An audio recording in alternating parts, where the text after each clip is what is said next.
দরদ সিনেমায় দেব চন্দ্রিমা রয়কে বাদ দিয়ে বিতর্কিত জেসি ইসলামকে কেন নিলেন, চলুন জেনে আসি ভিডিও থেকে। সালমান মুক্তাদিরের সাবেক গার্লফ্রেন্ড দরদ সিনেমায় চুক্তিবদ্ধ হয়েছে।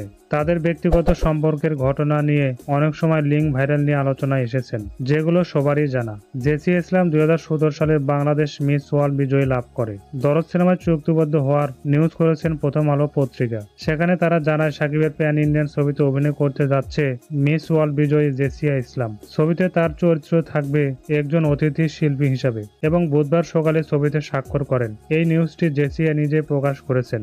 জেসিয়া জানায়, 7 দিন ধরে এই ব্যাপার নিয়ে আমার সাথে কথা হচ্ছে। ছবির এই চরিত্র অনেক গুরুত্বপূর্ণ, সেই জন্য আমি রাজি হয়ে যাই। শুধু তাই নয়, দুই দেশের জাত অভিনেতারা প্যান ইন্ডিয়ান ছবিতে কাজ করবে। তাদের সাথে অভিনয় করলে আমার অভিজ্ঞতা বাড়বে, সেই জন্য সুযোগ কাজে লাগিয়েছি। অতিথি শিল্পীর চরিত্রে অনন্য মামুন দেব চন্দ্রিমা রয়ের কথা প্রকাশ করেছিলেন, কিন্তু তাকে বাদ দিয়ে কেন জেসিয়াকে নিলেন এটা সবারই অজানা। তো বন্ধুরা, জেসিয়াকে আপনার কেমন লাগে জানিয়ে দিন কমেন্ট বক্সে।